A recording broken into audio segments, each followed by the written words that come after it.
ఓహో దేంట్లో ఉన్నారా? ఎస్పీలో ఉన్నాను. ఉన్నాను. నమస్కారం సార్. ఉన్నాను. అంటే శివ అనే పేరుతో ఉన్నారా? ఎస్పీలో ఉన్నాను. ఫేస్ ఇప్పుడు కనిపిస్తున్నానా? ఇప్పుడు కనిపిస్తున్నాను కదండి. Sir okay sir. అంటే మీరు ఇప్పుడు కూడా సిరి ప్రసాద్ అని ఫ్రమ్ ఈస్ట్ గోదావరి రామచంద్రాపురం నుంచి వచ్చారు. కూడా అందుకని మళ్ళా जी बोलिए जी। वो आप जरा थोड़ा राजशेखर कलिपी और सत्या को जरा फोन कीजिए प्लीज। ज्वाइन। ओके ओके करेगा। मेरे कुमार स्वामी आएगा सर। अभी 11 आदमी आ गया। आएगा। Raju ji are you ready? हाँ सर रेडी हूँ। Please start. Okay sir okay. All India Devang Dewangan costly Costa federation की गूगल मीट संख्या 425 425 में आप सभी का स्वागत है। मैं राजीव देवांगन रांची झारखंड से आप सभी को नमस्कार करता हूँ। आज का जो दिन रहता है वेडनेसडे का, हम कैरियर काउंसलिंग एजुकेशन बिजनेस को डेडिकेट करते हैं। और इस सीरीज़ में पिछले कुछ हफ्तों से हम लोग डिस्कस कर रहे हैं फाइनेंशियल अवेयरनेस, ये सब्जेक्ट चल रहा है। इस पे मधु सर पिछले कुछ हफ्तों से हमें जानकारी देते आ रहे हैं। आज एक बार फिर मधु अप्पा जी, जो कि बैंगलोर कर्नाटका से हैं, एक बहुत ही एक्सपीरियंस्ड चार्टर्ड अकाउंटेंट है और 25 वर्षों से भी ज़्यादा का इन्हें कार्य का अनुभव है अलग अलग कंपनीज में। मधु अप्पा जी सर, मैं आपका हार्दिक स्वागत करता हूं। और सर ने जो विषय लिया है फाइनेंस फॉर नॉन फाइनेंस, ये विषय सर ने चूज़ किया था और इसमें कुछ सेशंस हो चुके हैं। सर ने personal finance, professional finance, public finance को भी डिस्कस करना शुरू किया था। अनफॉर्चुनेटली लास्ट वीक वो सेशन वो आगे उस पर हम नहीं चल पाए थे, तो मुझे उम्मीद है कि आज सर इस सेशन को आगे लेंगे। और मैं एक बार सभी की ओर से मधु अप्पा जी सर का एक बार फिर हार्दिक स्वागत करता हूं और सर से आग्रह करता हूं कि सर आज आकर के और इस विषय को आगे बढ़ाएं और हमें अच्छी जानकारियां प्रदान करें। Madhu Appa ji sir, welcome. Thank you sir. धन्यवाद Rajiv ji, thank you very much. So good evening to all of you and welcome to the today's session. So today I will be talking about finance in the public domain. So finance for non-finance. पिछले चार हफ्ते से I have taken more from the personal finance, then professional finance, मतलब finance for professionals, then finance from the personal perspective, and then something on the public finance. So तीन domain में अगर हम लोग जानकारी लिया तो we can always be aware of the financial terms, financial aspects, and how to be conscious of finance. हमारा जो डेली लाइफ में या हमारा बिजनेस में, हमारा रेगुलर वर्क में, हमारा रेगुलर इन्वेस्टमेंट्स में कैसे हम लोग जानकारी रखना चाहिए, इसके हिसाब से मैं एक्चुअली कुछ सेशन देना इच्छा करता हूँ। And thank you for coming all of you. तो मैं एक प्रेजेंटेशन शेयर करता हूँ।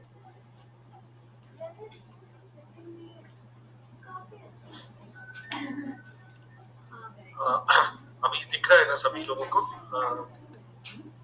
यस सर, क्लियर है सर, विजिबल है। सो दिस इज पार्ट 4 का सेशन है। सो पहला first is very important one is आनो मत्रः कृतवो यन्तु विश्वतः। दिस इज द ऋग्वेद का एक वर्स है। मतलब इसका मीनिंग है let noble thoughts come to us from all directions. मतलब हम लोग अपने माइंड को ओपन रखना चाहिए, जहाँ से हम लोगों को अच्छी थॉट्स मिलता है उसको हम लोग वेलकम करना है। ये ऋग्वेदा का एक वर्स है, इसको मैं अपने हिसाब से मैं पालना चाहता हूँ। तो मैं इसको रोज में बोलता हूँ सभी लोगों को कि you always keep well open and keep your mind open so that you receive all no noble thoughts from all directions. And this हिसाब से हमारा endeavor is to help you learn and improve regularly. तो मैं चलता हूँ next.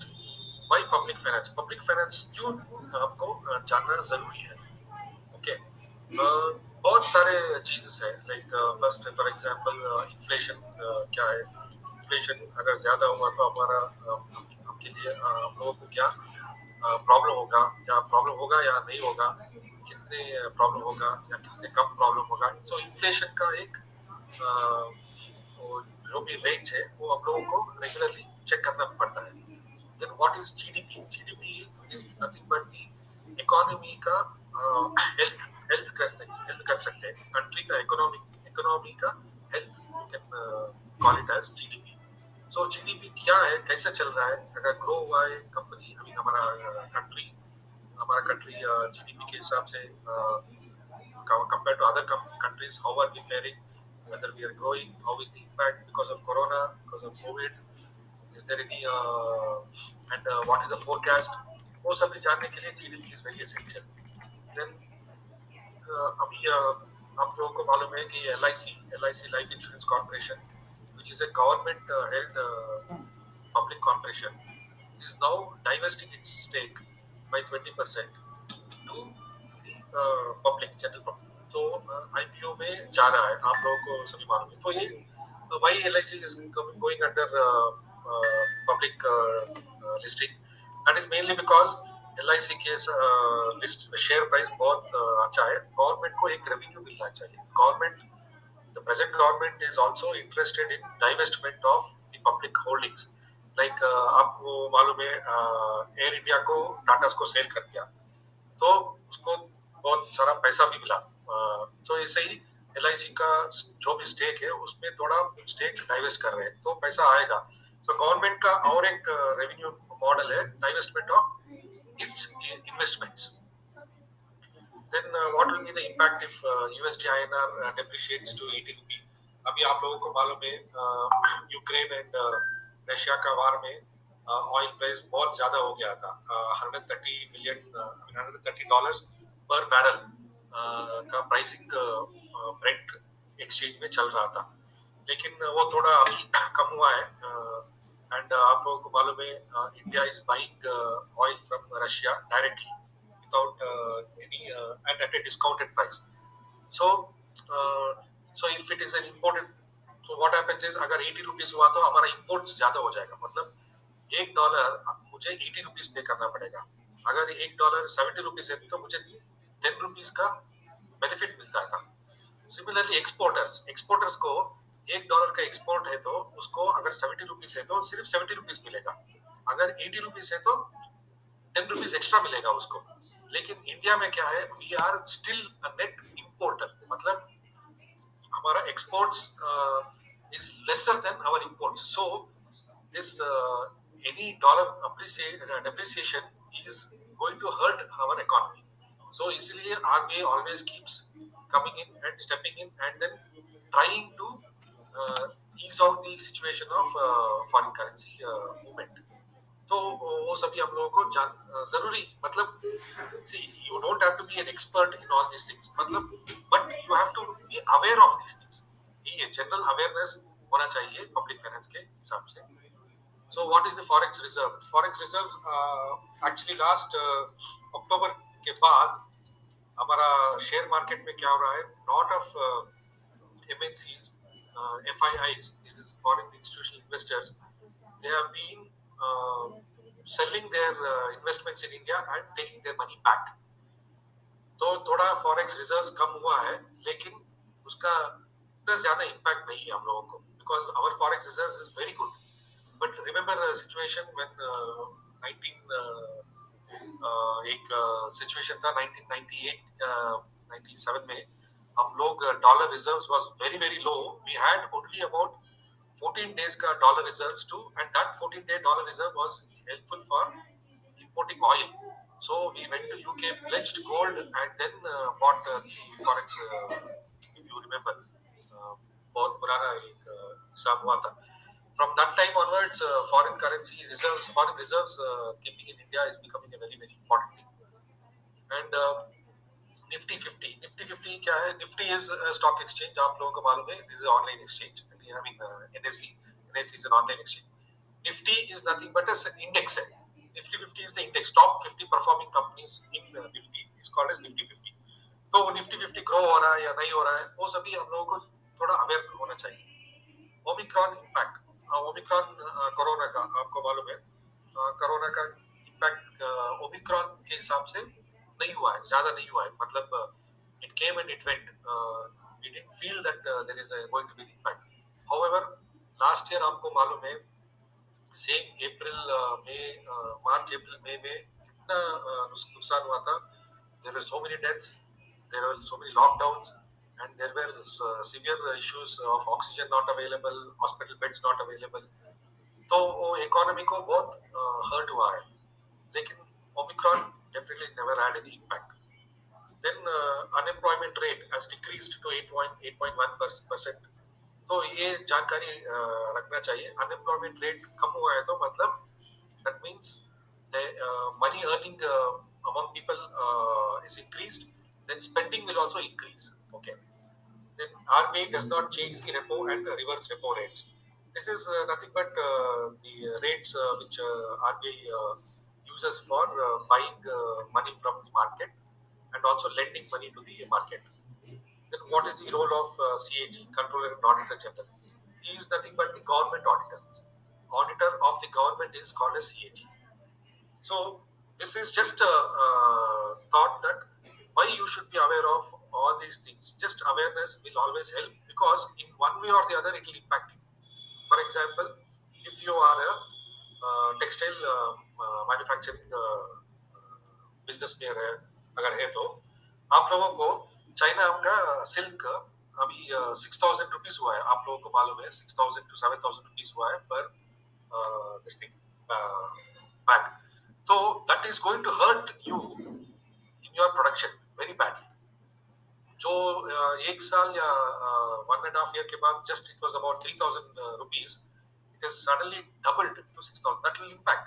And if let's say dollar rate, if it was 70 rupee 1 year back and now it is 80 rupee, which means you are paying 10 rupee extra for the same dollar, which will impact your textile business। मतलब आपका manufacture है तो manufacture को impact होगा। So this is something which you should be aware of। It can be related to your day-to-day business and day-to-day living। So similarly like oil price अगर ज्यादा हुआ तो हमारा पेट्रोल भी ज्यादा हो सकता है, डीजल भी ज्यादा हो सकता है। अगर डीजल ज्यादा हुआ तो ट्रांसपोर्टेशन कॉस्ट ज्यादा होगा सभी को। तो हम लोगों को ये इंफॉर्मेशन ध्यान में रखना पड़ेगा। Then just another statistics here। Electricity generation actually in the India compared to last year, the generation has increased tremendously। Nuclear power has gone up by almost 40%। Renewable energy, which is nothing but solar and all that, that has gone up by almost 17%। Hydro energy is about 4% and thermal is about 2.5%।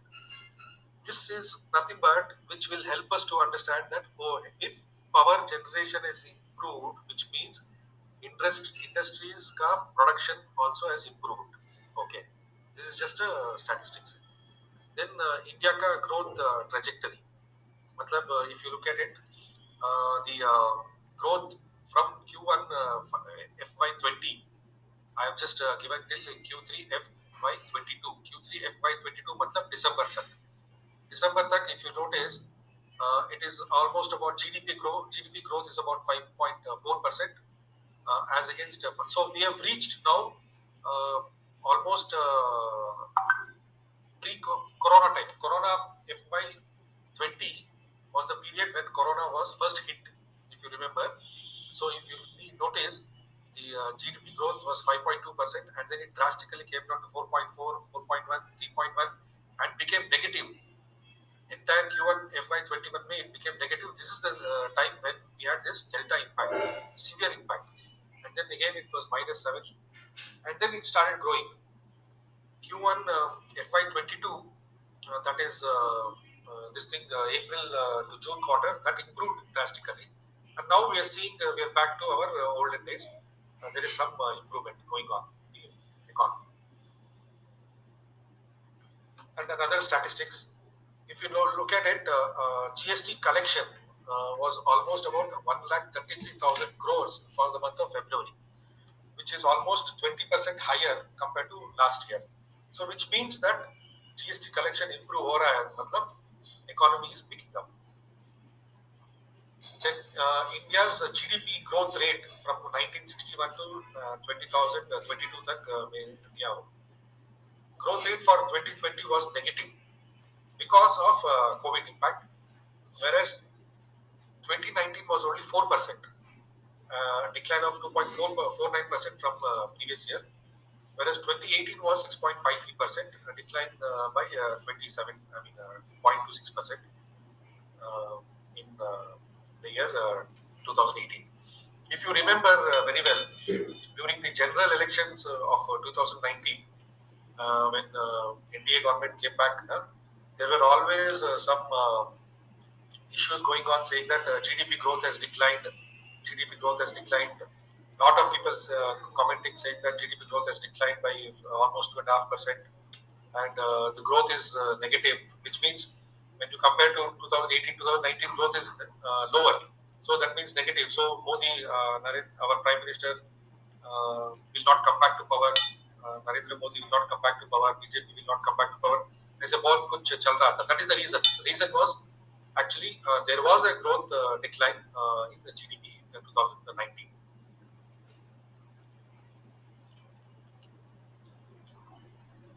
Then one more statistics here. This is about our Indian economy ka expenses. If you notice, our interest payment is almost about 39% to the earnings. Matlab, if we earn 100 rupee, we are spending almost 39%, 39 rupees for interest payment only. Whereas if you compare to other countries like Brazil, they're spending only about 22 rupees, 22%. China about 18%. France, the lowest is only about 2.5%. Whereas non-interest expenditure on the GDP is very low in India, which means basically our development expenses is very low, our interest expenses is very high. The main reason is our loans are very, very high.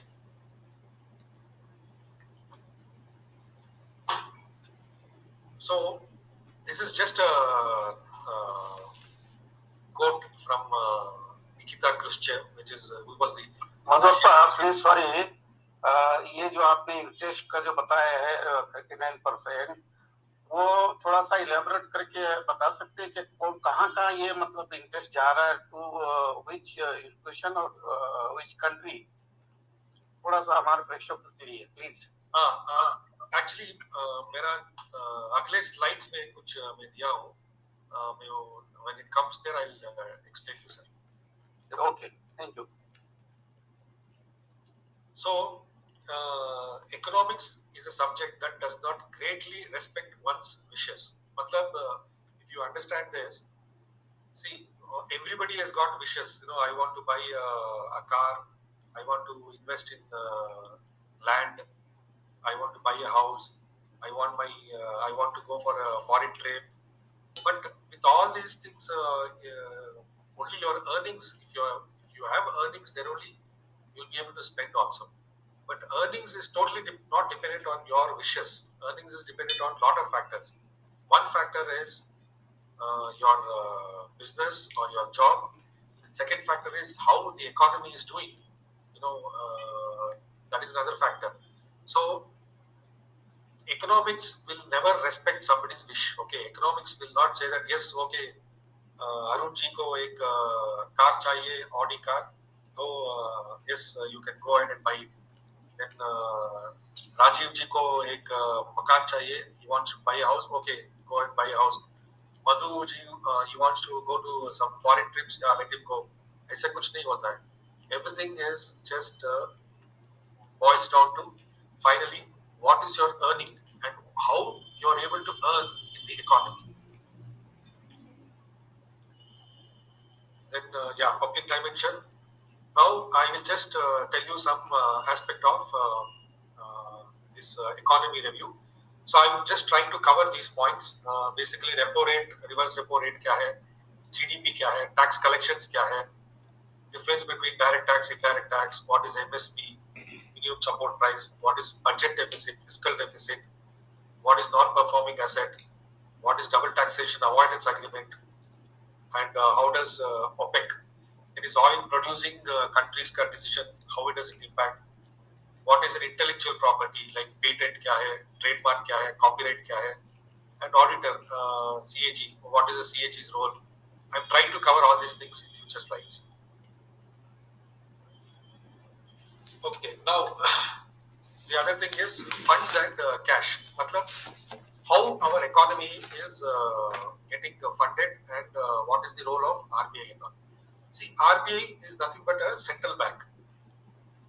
Our country's central bank, which is RBI, is a very strong protector of all our financial assets. मतलब money market जो भी है, money market instruments जो भी है, हमारा banks जो भी है, बैंक्स का ट्रांजैक्शंस, बैंक्स का cash position, fund position, loan position, they keep track of it with a very strong high bullseye.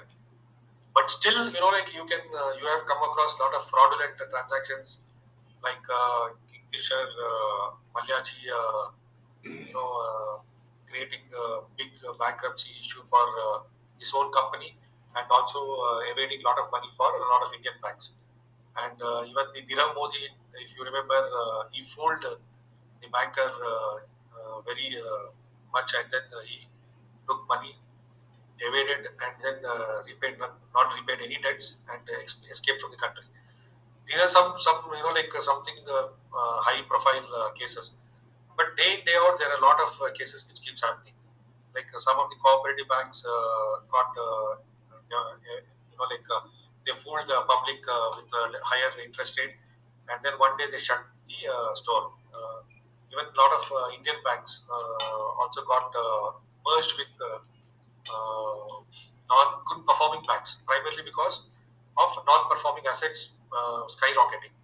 So central bank is playing a pivotal role. Central bank, the main role of central bank would be like regulate issue of bank notes and securing monetary stability. Matlab, see, what happens is if there is a severe cash crunch in the market, then what they do is they reduce the rates, RBI. So what happens is when they reduce the repo rate, what happens is banks can borrow money at a lower rate. Then when banks can borrow at a lower rate, they will start lending at a lower rate. When the lending becomes lower, then people will show interest to go for loans. That's how play a role, RBI. Whereas, let's say the liquidity is very high, means बहुत सारा cash है market में. That means what they do is they immediately increase the repo rate. If they increase the repo rate, what happens is banks will stop borrowing from RBI because I have to pay higher interest rate. When they automatically, if they have to pay higher interest rate, that will have an impact for their lending business also. They will charge more interest to the customer. Then customer also will think twice. Why should I buy? Why should I go for no higher rate of interest? Let me borrow, or let me postpone the borrowing. Okay. So that's how the stability of the country's finance is managed by RBI. Then operate the currency and credit system. So that's why, as I told, they also manage the credit system. मतलब जितना loans banks दे सकता है, they control it. Then monetary policy framework. So whatever policies the monetary policies they have to do, they do the policies, they design the policies, they implement, they execute everything they do. RBI. Then maintain price stability. मतलब dollar का stability, price stability against Indian rupee stability against other currencies. They maintain, keeping in mind the growth objective. Then what is the repo rate? Repo rate is nothing but, as I said, the rate at which RBI lends to the commercial banks. मतलब when a commercial bank like SBI wants to borrow money from somebody, they can approach RBI, they can borrow money at a lower rate. This is the lowest rate where they can borrow. And in the event of shortfall of funds, basically like this is all on a daily basis also they borrow, weekly basis also they borrow, monthly basis also they borrow. So reverse repo rate at which RBI borrows money from commercial banks. Okay. Sometimes what happens is there is excess cash with the public sector bank, like SBI has got excess cash. So they can deposit to RBI, and RBI pays them the interest of, currently it is about 3.35%. Then reserve ratios. There is some cash reserve ratio which is very essential. Each bank has to maintain compulsorily 4% they have to keep with RBI. Okay, this is nothing but in case of any issue, eventuality, that 4% will help to tide over. That is the whole objective. Next ratio is there is something called reserve ratio, that is statutory liquidity ratio. Matlab, currently about 18%. So whatever bank has got in terms of its assets, okay, that is short-term assets, gold or cash or any term deposits, उसके हिसाब से they have to mandatorily keep 18% of it with Reserve Bank. Okay, this is mandated by the Reserve Bank monetary framework. And this, what happens is if there is a run on the bank, matlab suddenly overnight, let's say India ka population 130 billion, out of which let's say there are about 20 billion bank accounts and 20 billion bank account holders. Suddenly tomorrow they go to ATMs and draw money. There is no money in the ATM. Definitely there is no money. 20 billion account holders, if they want to go to ATM and draw money, definitely there is no money. Or if they have to go to the branch and draw money, definitely there is no money. Okay, that is because that money is already parked in banks, RBI. So what they do is, if they sense that there is, like अभी कुछ 5 साल पहला 5 या 6 साल पहले there was a run on ICICI Bank. Suddenly, lot of money stood queue in front of ICICI Bank to withdraw cash. That rumor spread हुआ था ICICI Bank will close down. Suddenly, all the customers went in front of RBI branch ATM and started withdrawing money. But that was rumor, like okay, RBI, ICICI Bank is getting closed down, ICICI Bank is defaulting customers and all that. So if that suddenly if that scenario happens, it is going to be a big problem. So RBI will step in. During that time, RBI will step in, and then he issues circulars saying that one account holder cannot withdraw more than 10,000 rupees or cannot withdraw more than 5,000 rupees from ATM. ऐसे कुछ circulars करके they will ease out the situation. Similarly, if you notice during demonetization 2017 May, suddenly there was an announcement that the old notes will not be accepted within, of course they gave a time. Within that period, you have to go and exchange or you have to go and deposit with the local banks. So that you all must have stood in queues in front of banks and then deposited all your old notes, if you remember. 2,000 rupee wala notes, if you remember. So those are some of the measures, of course, taken by RBI, government. Through RBI, also RBI was the one which executed such things. Then exchange rate. Exchange rate क्या होता है? Exchange rate is nothing but a rate discussed between two parties, an importer and an exporter. Okay, they agree on a rate which they will use for exchanging their currencies. So it can be used for imports, it can be used for exports, it can be used for business transactions. And normally what happens is it is a floating rate. Our Indian currency is a floating rate currency.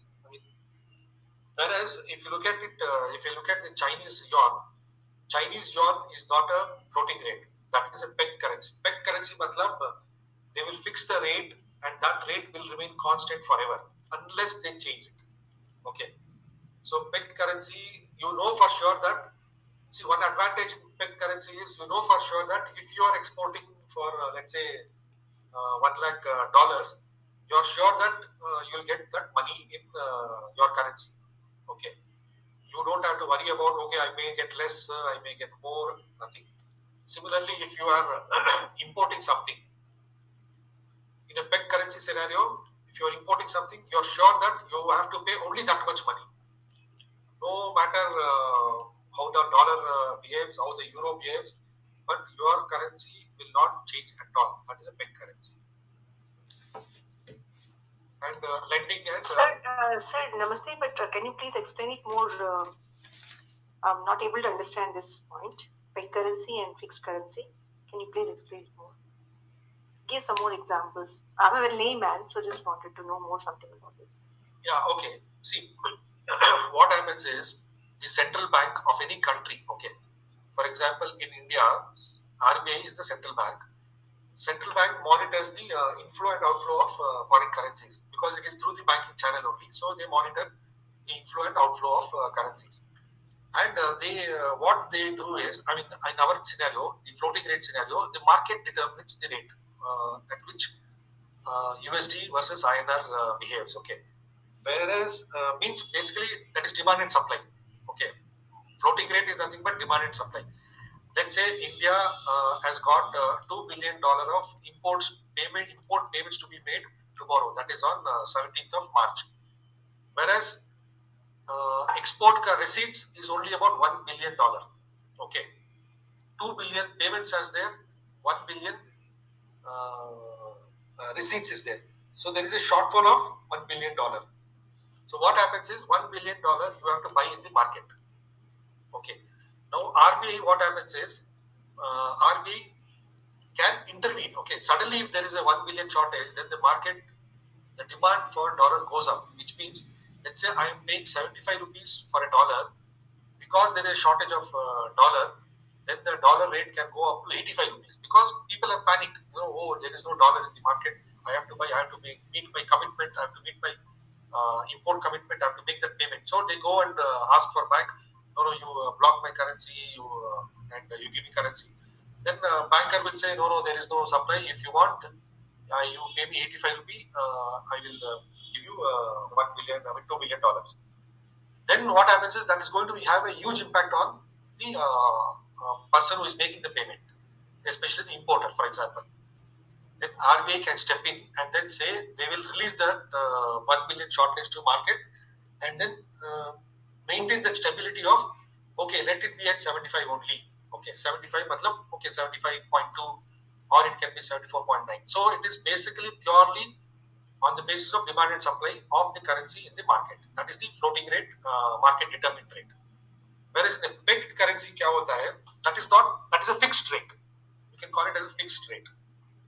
Fixed rate mein kya hota hai? The RBI will fix the dollar rate at 75 rupee and will not change it at all. Okay. So what happens is, irrespective of the demand and supply, the rate will be at 75 only. In a way, it is advantageous primarily because as an importer, I know I don't have to pay more than 75, and as an exporter, I know I will not get less than 75. Okay. Now this peg currency, see, this is the advantage our Chinese government has compared to other our Indian government. For example, this peg currency matter. So what they are doing is, for all the exports, they are sure of getting that yuan value fixed because it is fixed, and for all the imports, they don't have to pay more yuan value. So that's how what they are doing is they're though, see, this is something which is very important. You need to know. China in general is not an open economy. Means they don't publish news about their economy in detail. Okay. So you don't know what is really happening in China unless you go there. I mean, you really deal with it. I mean, but deal with it means you don't get information also. You know there are a lot of restrictions. Okay. So the cost of production in China is low. One of the reason is because of the peg currency. Okay.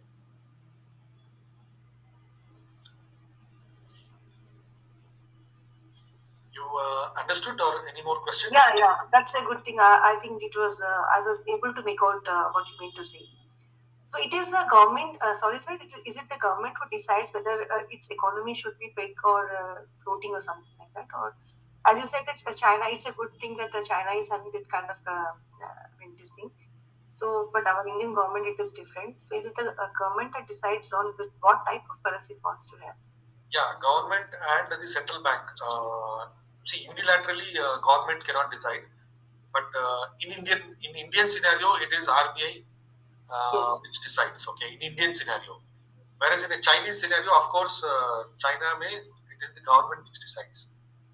Yeah. Okay. Thank you, sir. Thanks a lot. One question, sir. What is the disadvantage of big currency as compared to the floating currency? Yeah, big currency, the disadvantage is, for example, let's say your currency is more valuable than the opposite currency. Okay, but even if your, let's say your big currency value, let's say Indian rupee only is a big currency now, 75 rupee is the value. Okay, for example, fixed. We have fixed 75 rupee forever. What happens is, if there is no movement in the currency value, 75 can move to let's say 40 or 30, then you are not going to be on par with another developed economy. Okay, see, what happens is, if you look at it in a different perspective, our currency, though it is in order to buy $1, I have to pay 75 rupees. Okay, in order to buy $1, I have to pay 75 rupees. What if I have to, in order to pay buy $1, if I have to pay only 1 rupee? Will that be advantageous or not? Let's say if I am a net importing country, okay, and if I have to buy $1 at 75 rupee, which is very expensive for me, okay, what if I can buy the same $1 at 1 rupee? Then it is very much beneficial for me, right? Yes, sir. Yes, sir. Yeah. So what happens is, if you have a currency which is pegged, that means you really don't know about your currency's strength or weakness. It can go reverse case also. Means it can go, let's say the rupee can become 150 also, but you're still maintaining it at 75. Okay, that is a weakness.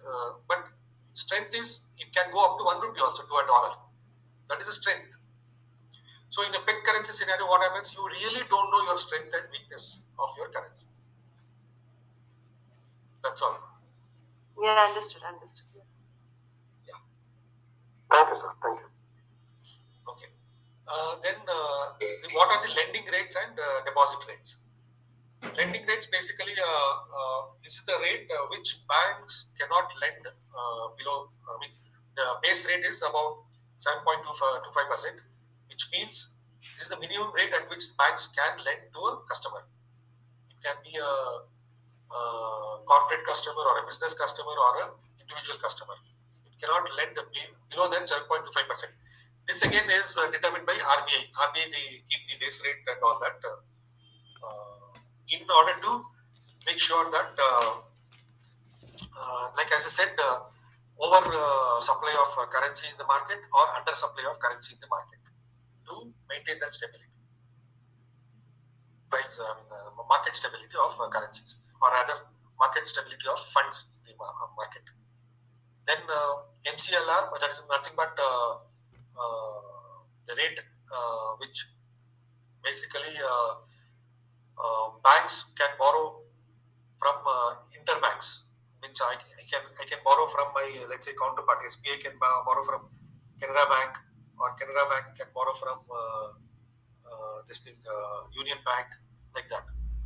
Then deposit rate is about 2.7 to 3%, which is less than 1 year, and the term deposit rate currently is about 5 to 5.6%. I mean, there are some banks which can give more than 5.6%, but what happens is they have to declare to RBI and take special permission, I mean approval, in order to give a higher rate of interest. Then money market, basically this is nothing but the market debts lesser than 1 year and debt by banks. This is nothing but the borrowings of banks. And government security market, government basically borrows to support their spending. I mean, where do they get the money? As I said in my previous slide, our interest rate payout is very high, primarily because government keeps borrowing money. Okay. Then capital market, of course, you can go to the capital market and borrow money. Means it can be mutual fund or it can be investment in stock. You can go for IPO and borrow money, or you can go for a venture capital fund and borrow money or get invested. So that is the capital market.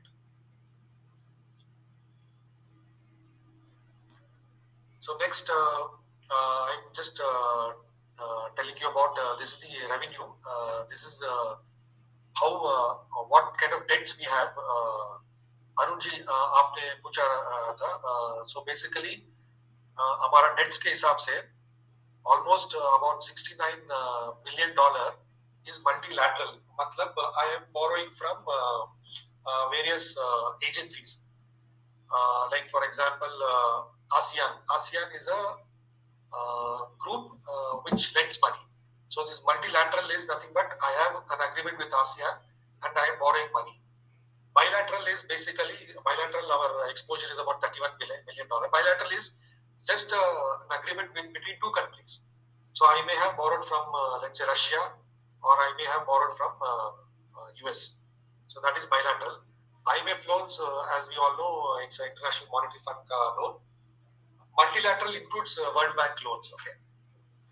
Then export credit, about 6.5 billion, which is nothing but credit given for exporters. Then commercial borrowings is $213 million. Then NRI deposits is about $141 million. And rupee debt is about $1 billion. So total our long-term debt is about $468 million. And the short-term debt is about $101 million.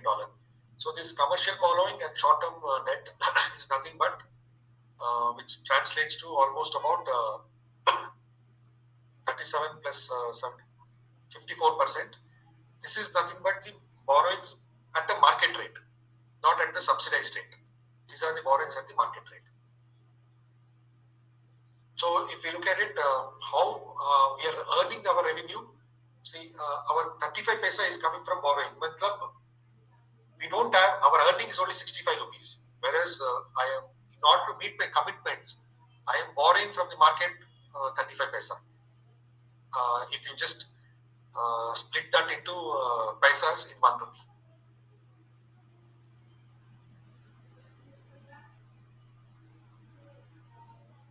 Okay, next is tax collections, indirect tax and direct tax.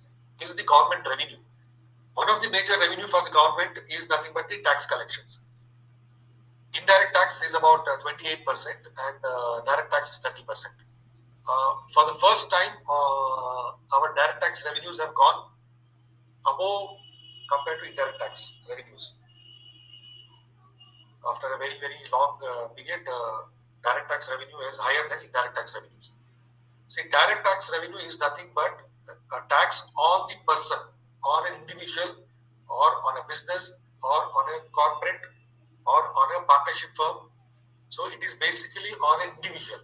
Whereas indirect tax is nothing but it will not suffer on the individual, it will suffer on the goods or services of the products or services manufactured or services provided in the country. So that is indirect tax. In the indirect tax, GST is the highest, which is about 16%. Union excise is about 7%, and customs is about 5%. Then in the direct tax, income tax is about 15%, and corporate tax is about 15%. Currently, this is the latest, based on the latest budget numbers. Then borrowings, as I said, long term and short term, multilateral, as I said, like ASEAN or World Bank or ADB, Asian Development Bank. All these are multilateral agreements, borrowings based on that. Then bilateral, as I said, the borrowing from other countries. Between an agreement between two countries is called a bilateral agreement. Then IMF loans, International Monetary Fund.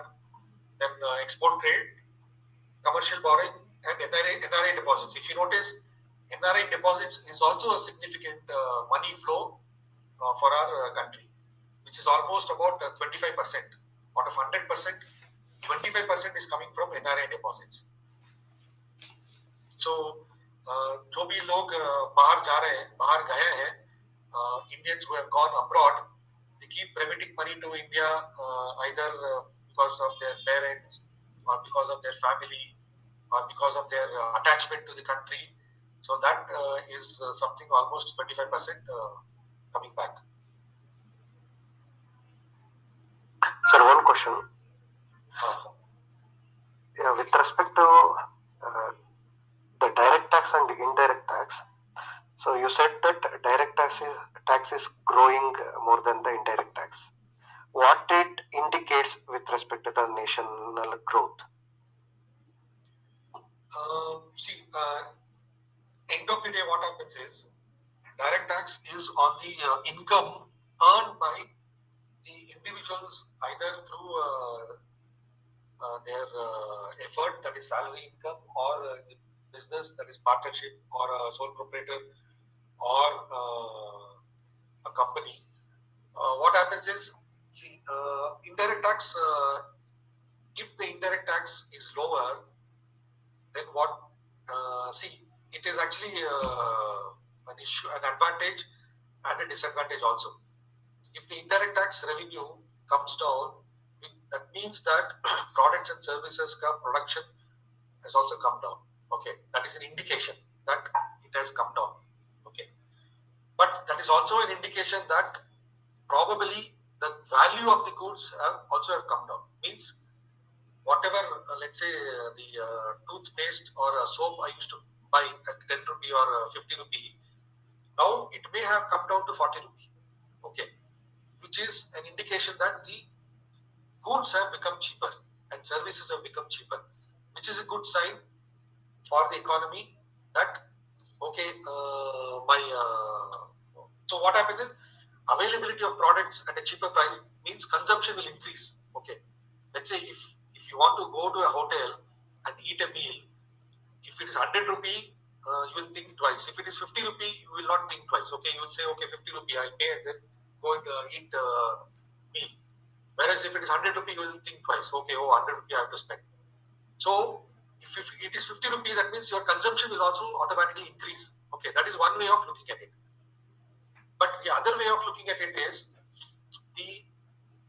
remember our Prime Minister Narendra Modi one dream is there that our economy should become $3 trillion economy, and then very soon it should become $5 trillion economy.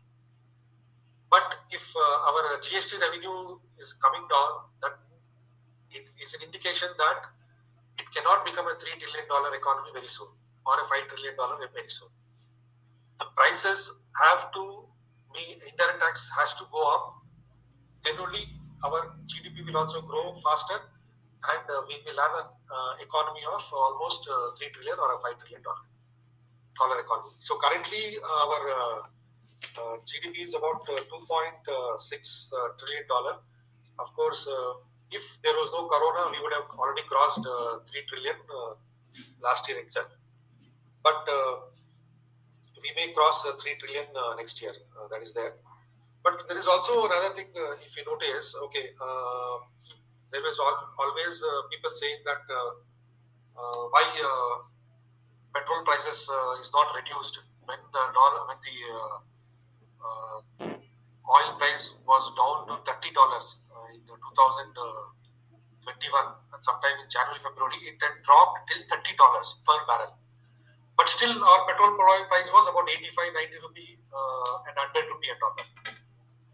Why government did not reduce the price of petrol? Because one way of getting the avenue left was only this fuel prices. That was one this thing.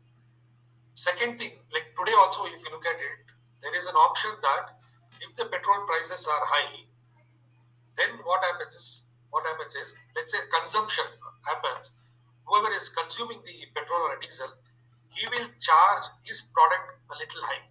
Okay. Let's say, for example, the toothpaste, which is costing 50 rupee, can suddenly become 55 rupee. Means, what happens?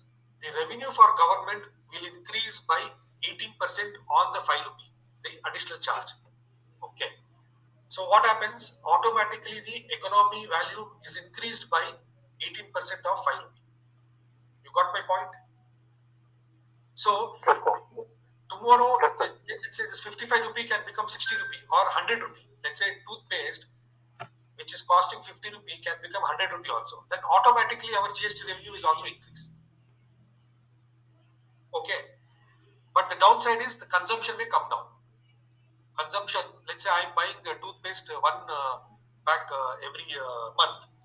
I may say, okay, no, I'll buy only after 2 months 3 packs. I mean, not 3 packs, say 1.5 pack. Okay, like that. So consumption may also come down. That is this is the role of the finance minister to juggle between creating demand and also maintaining price stability. This is also the role of central bank. RBI also plays a role. And finance minister, our revenue departments, which is board of direct tax and board of indirect tax, they also play a major role in all this jugglery. This is called jugglery. They have to keep the economy going up, but at the same time, consumption also should keep increasing. Otherwise, definitely the economy will not improve.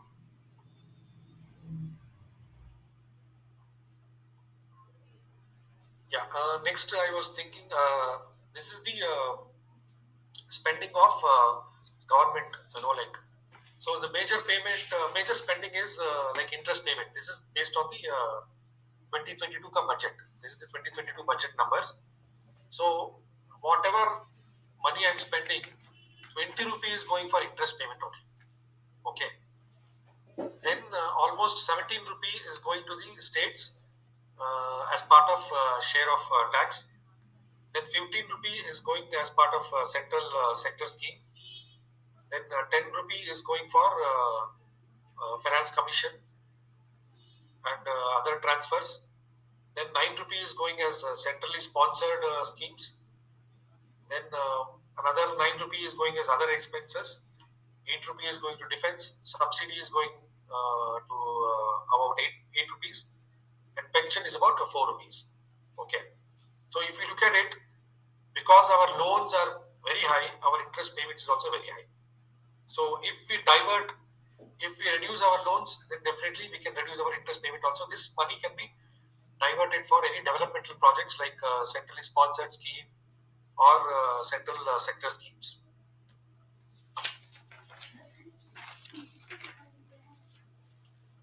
So I'll just briefly tell you what are the schemes and how does the money get paid by the government. So central sector schemes are nothing but the schemes funded by central government 100%, which means central government is monitoring the scheme. Example is BharatNet metro project, then LPG subsidy, crop insurance, and some Pradhan Mantri schemes. Pradhan Mantri Sadak Yojana, Pradhan Mantri Rail Yatra, Road Yatra, and all that. There are many schemes. So this is directly monitored by central government, and the execution is also monitored by central government. Then there are something called a centrally sponsored scheme. Means majority is sponsored by central government, but with the support of local government, whether it can be the local state government or local village panchayat also can be one of the sponsorer. So some of the schemes are like Green Revolution, White Revolution, of course PM Sadak Yojana, Swasth Bharat Mission, Swachh Bharat Mission, which is one of the prime project. These all funded majorly by central government. However, state government is also playing a role in that. This finance commission and other transfers, what happens is finance commission is a constitutional body, which is basically represented by all the finance ministers of the state governments and RBI and some nominee members and finance minister, revenue secretary, expenditure secretary. All these people would be part of the finance commission, and they decide the share for states every now and then. And also they also recommend whatever transfer to be done to the local village panchayat and all that. Like for example, Manrega scheme and all that. That is directly going to local bodies, which monitors the implementation and execution of the scheme. And other expenditures are nothing but establishment. Matlab, government also has to pay rent. Government also has to pay transport. They also have to incur canteen, lot of stuff, like salaries to the staff. All that. That is the establishment expenditure. Okay. Now, what are the things which is essential for tracking the economy? Is there any question, or should I continue?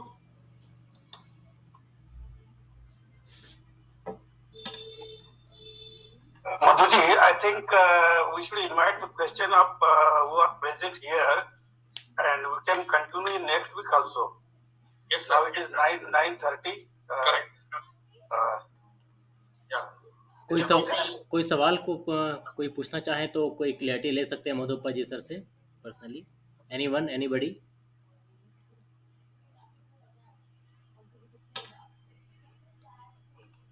Hello, sir. Am I audible? Yes, Yeah. yes, you're audible. Please carry on. Yes, this is Nilesh Alone. Actually, I need to understand about investments and finance, investments, accounting and investments. So, which is the source to understand accounting and investment? Easy source so that I can understand it better. Accounting means, accounting means you want to keep track of your income and expenses, or what exactly do you mean by accounting? Accounting, investment, and accounting means a kind of balance sheet I should be able to prepare. Okay. For a balance sheet preparation, I think it's better to take some help from an accountant, basically a commerce graduate or an accountant. That would be better. And from the investment perspective, I will also just show you one slide which I had taken in my last this thing. And then I will talk about it. I will just talk about it. Okay. Actually, I'm not financially literate, so that's why I need to understand this ABC of this finance. Finance means anything related to commerce, commercial things. Yeah. So this is the need of time, and so that's why I think. Dr. Nilesh, that's why we have kept this finance in our awareness subject. Yes, So yes. from last 5-6 episodes, Madhuji is delivering things on finance. Okay. So I would like to request you to ask the specific question what Madhuji has presented, and all of your subjects are going to come in the next episodes also. Okay, no problem at all. Actually, I joined lately, and you will get everything from Madhuji day by day, or next week, or day after next week. Oh, no, not an issue, not an issue. Yeah. This is just one slide I want to just tell you. See, investment, when it comes to investments, these are the factors which you need to be aware of. First thing, okay, what is your goal? What is your financial goal? Okay, your goal may be like, no, I want to have a saving of, let's say, 50 lakh after when I retire, or 1 crore. I should be having a saving of 1 crore before I retire, or maybe before I get married, or before I have my child, or before I have my child getting married. Whatever can be this thing, you should have a goal. Then it also depends on what is your age, current age. Maybe like you are, let's say, 30 plus now, and what is your whether you are able to take risk now at 30 plus, or whether, let's say, your age is 60. 60 means whether you will be able to take risk. Definitely no. Whereas you're at 30 means you will definitely able to take risk. Then what is your family profile? Let's say you are married, you have 2 kids, and you have parents to be taken care of. All that will also something which is essential. Then what is your retirement planning? Let's say retirement planning matlab, okay, I need to have a stable income of let's say every month I should get about 50,000 kind of pension. So what is my retirement planning? And of course, short term, long term, whether I want to invest for short term means 1 year I want to invest or 2 years I want to invest, or long term, okay, I don't mind investing for 10 years without disturbing that. So again, term is essential. Then tax planning, whether okay, my investments will have a tax impact or not, whether I want this to be tax free or I don't mind paying tax, then that also is something which is essential. Then the needs, savings, and wants. Okay, there are some essential needs. Like you can't, let's say you are earning 100 rupee. Out of 100 rupee, let's say your needs is you need to spend 30 rupee for your needs, which is basically your rent or your daily grocery, your electricity, house electricity, your transport, your school kids fees and all that. So that is essential needs. Then you have some savings. Let's say you already have some savings. Maybe you are investing every month in provident fund, or you are investing in some recurring deposit. So those are some savings. And you have some wants. Wants matlab, okay, I want to have a car after 2 years, or after 1 year I want to buy a car, or I want to buy a house or an apartment, or I want to invest, I want to expand my business. Let's say I have one shop, I want to expand to another shop. So that is another thing. So these are things which are essential. Then monitoring the investments, of course, you need to monitor the investments. And professional support, it's better to take professional support. Okay. And interest earnings, of course, it has to be edged against the inflation. So I'm just I just gave you this thing. Primarily, like you can think about these things. Then you can. I mean, I have my number shared. I mean, I'll share my number in the chat box now. You can definitely fix a time. We can have a call, and we can support you in investments also and in your accounting also. That's good, Madhuji. You please give your number, and I will ask everybody. If you have any doubt or if you have any question, you can just ask Madhuji, fixing the prayer appointment, or you can chat with on WhatsApp also. Yeah, definitely, sir.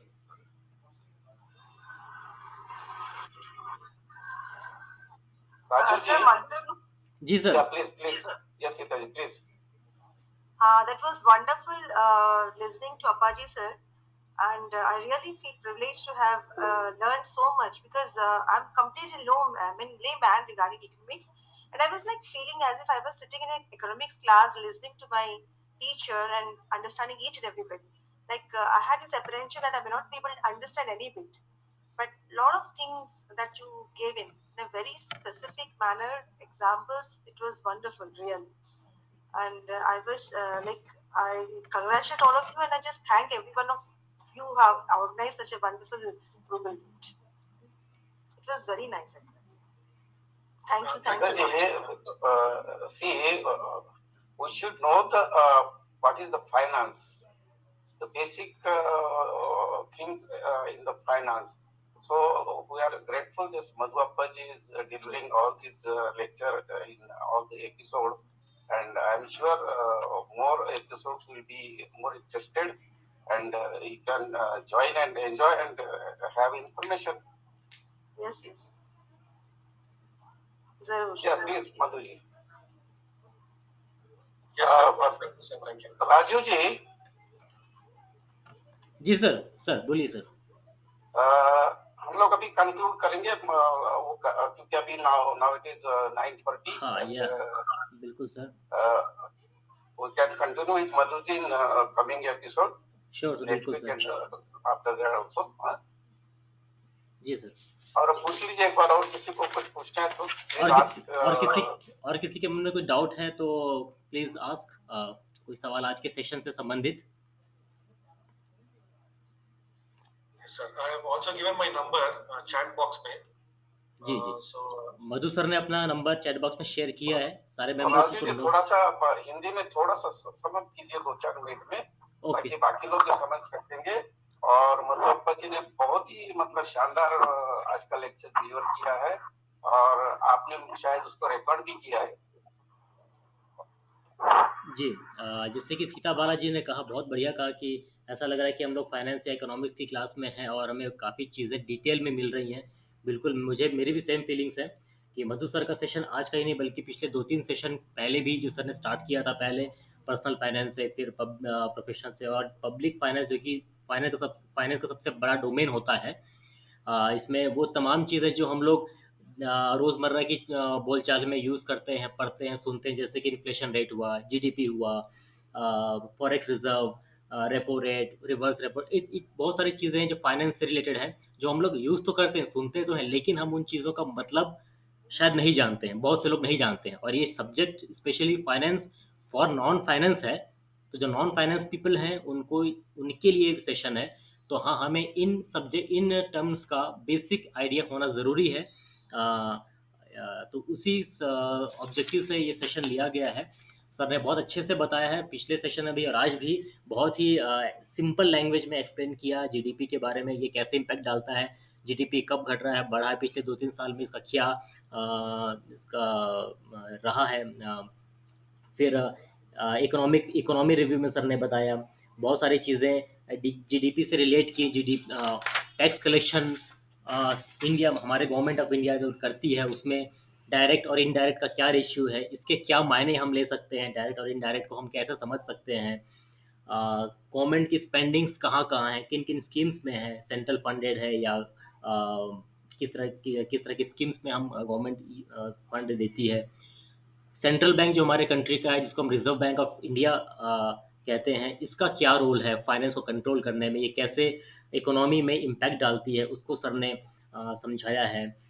जैसे कि repo rate, sir ने कहा repo rate presently, I think अगर मैं गलत नहीं हूँ तो 4% प्रेजेंट चल रहा है। इसी तरह से रिवर्स रेशियो जो प्रेजेंटली 18% है, इसका क्या मीनिंग है, इसका क्या इम्पैक्ट हमारी इंडियन इकोनॉमी में है। इन बहुत सारी चीज़ों को बहुत ही सिंपल लैंग्वेज में सर ने अपने तरीके से एक्सप्लेन किया है। और आज का सेशन, क्योंकि आज कुछ नए पार्टिसिपेंट्स मैं देख रहा हूँ, शायद पहली बार मैं देख रहा हूँ या पहले भी आए होंगे, हो सकता मैं पहले नहीं रहा हूँगा, तो अच्छा लग रहा है कि कुछ नए मेंबर्स भी आज मुझे देखने को मिले हैं और उन सेशन भी इंटरेक्टिव रहा है, उन्होंने अपने क्वेश्चंस पूछे हैं।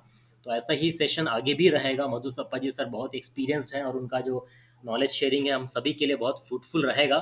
सभी से उम्मीद करता हूँ कि सेशंस में आते रहेंगे और भी लोगों के लेके आएंगे और ऐसे ऐसे सेशंस, फ्रूटफुल सेशंस हम आगे भी ऑर्गेनाइज करते रहेंगे। यही इस फेडरेशन का ऑब्जेक्टिव है, ताकि लोग इससे फ़ायदा ले सकें और अपने समाज और अपने जीवन में तरक्की कर सकें। इसी उम्मीद से हम लोग अब ये सेशन ऑर्गेनाइज करते हैं। बहुत एफर्ट अरुण सर का रहता है, जो कि हमारे नेशनल प्रेसिडेंट हैं, उनके एफर्ट से प्रोग्राम हो पाया सर, इसलिए आपका बहुत धन्यवाद। मधु अप्पा जी सर हमारे जो आज के चीफ गेस्ट थे, इनका मैं हार्दिक आभार व्यक्त करता हूँ हम सभी की ओर से नॉलेज शेयरिंग के लिए और अपना बहुमूल्य समय आज के इस फेडरेशन में डेडिकेट करने के लिए। आप सभी को इस सेशन में जुड़ने के लिए हार्दिक आभार। Madhu ji, thanks for giving so much information about the finance. और आगे चल के आपसे, मतलब ये तो कंटिन्यू रहेगा हमारा, मगर आगे चलकर आपसे हम करंट जो बजट है उसको भी समझेंगे। हम तो खाली पढ़ते हैं, टीवी पे सुनते हैं, क्या जैसे कि राजू जी बताया कि बहुत सारे टर्म्स जो है तो हम तो खाली पढ़ते, देखते, सुनते, मगर हम लोग उसको टेक्निकली वो नहीं समझ पाते कि वो क्या है। So I would just request you in coming episode, you please explain the current budget also. Arun ji, Yeah. आज शाम को एक आदमी अनंतपुर से फोन किया, उसका बेटा सीए कंप्लीट किया, फिर उसको बेंगलुरु में काम करने के लिए चांस के लिए कल भी बोला था वो। हाँ, मैं बोला आज को मीटिंग को आओ, सीधा बात कर सकते हैं, ऐसा बोल दिया। आया नहीं आया मालूम नहीं है। त्यागराज, आप मधु अप्पा जी का फोन नंबर उनको दे दीजिए, मधु अप्पा जी विल हेल्प दीजिए। और लोकेश सर और एक 3 आदमी का सीए का नंबर है हमारे पास, अभी दे सकते हैं। चलिए, बहुत बहुत धन्यवाद सभी का। और मधु जी आपका तो स्पेशल धन्यवाद। और सभी को फिर से मैं आमंत्रित करता हूँ आने वाले और भी एपिसोड में। और गुड नाइट, शुभ रात्रि। शुभ रात्रि, good night everyone, good night. Good night. Good night. Good Right. Thank you, sir. Good night.